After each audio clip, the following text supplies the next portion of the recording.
Hello guys! Kumusta na po kayo? Welcome back po ulit sa Luto Pinoy sa Amerika. And for today's video po, tayo po ay magluluto ng napakasarap na ulam, ang ating pong pork binagoongan. Ito po yung mga kakailanganin natin sangkap para po sa ating recipe for today.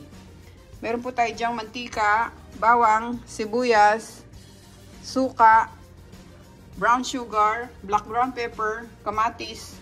Yung bagoong po natin na gagamitin, ito po yung ginisa na siya, yung may sweet na bagoong. Tapos meron po tayo dito talong, tubig, at yung atin pong pork belly.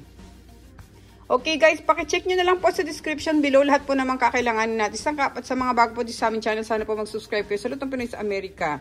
Maraming salamat po guys. Umpisa na po natin ang ating pagluluto nitong ating napakasarap na pork binagoongan. Salamat po. Painit po ako ng mantika dito sa kawali. Lagay po natin yung mga talong para prituhin muna natin.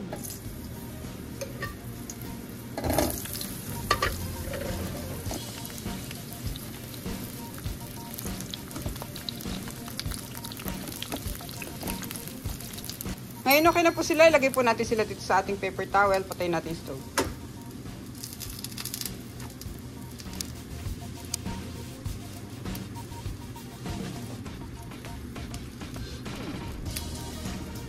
Set aside muna po natin itong mga talong, tapos magigisa na po tayo. Nagpainit na rin po ako ulit ng kawali dito, dito po natin nagigisa yung ating pork binagoongan. So ang gagawin natin, lagay muna natin yung ating pork belly. Lagyan po natin ng kalahating cups ng tubig. Kuluan muna po natin yung ating pork belly hanggang sa mawala yung tubig at ma-sear natin siya. Takpan natin.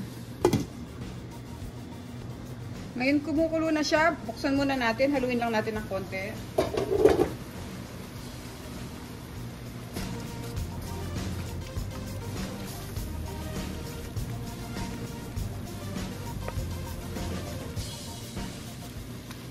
Balik natin ulit yung takip. Yan lang natin siya matuyo. Guys, natutuyo na yung tubig niya. Pwede na natin tanggalin yung takip. Hintayin lang natin ma-sear hanggang mag-brown sila.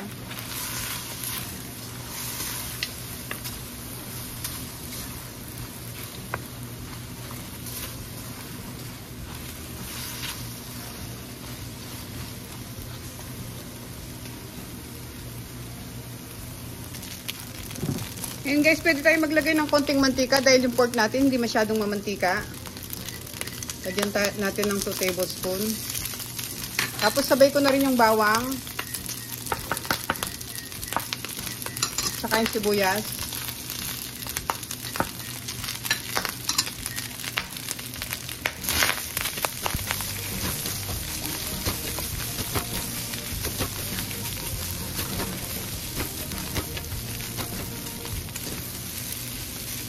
Pwede na natin ilagay yung kamatis.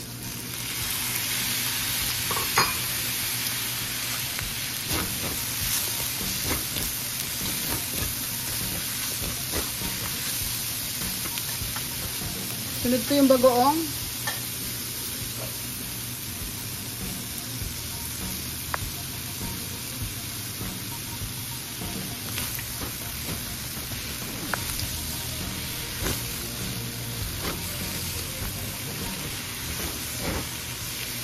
Ngayon pwede natin lagyan ng tubig. Dahil di pa malambot yung karne natin. Pakukuluan pa natin sila.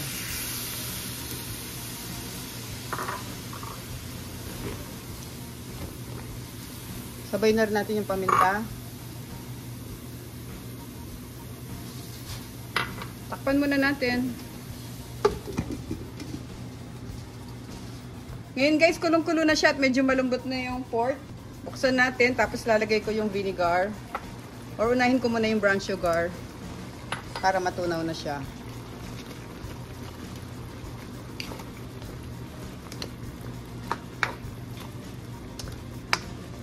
Tapos sabay na natin yung vinegar. Pero wag na natin munang haluin pagkalagay natin ng vinegar. Takpan ulit natin. Para hindi maging sariwa yung lasa niya. Balik ko yung takip. At pakuluan pa natin siya ng medyo matagal para lumambot pa yung karne. Buksan muna natin. Haluin ko muna siya.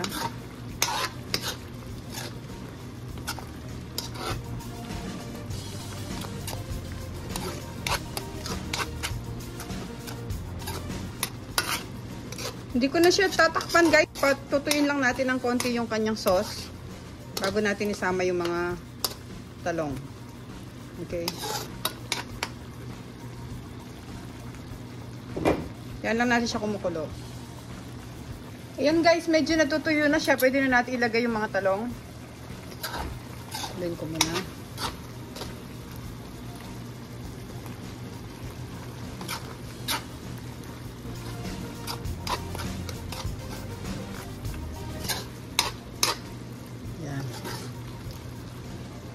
Lagay lang ako ng 3 sili. Optional lang. Kung gusto nyo, kung ayaw nyo, huwag kayo maglagay. Ito. Pero hindi ko naman sila hiwain. Hiyaan ko lang sila dyan. Kasi para makain pa rin ng bata. Hindi siya masyado maanghang.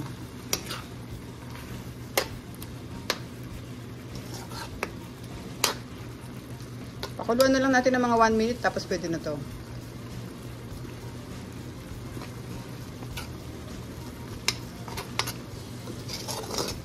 Okay guys, pwede na natin siyang i-off. Luto na yung ating pork binagoongan. Lagay na natin siya sa ating serving plate.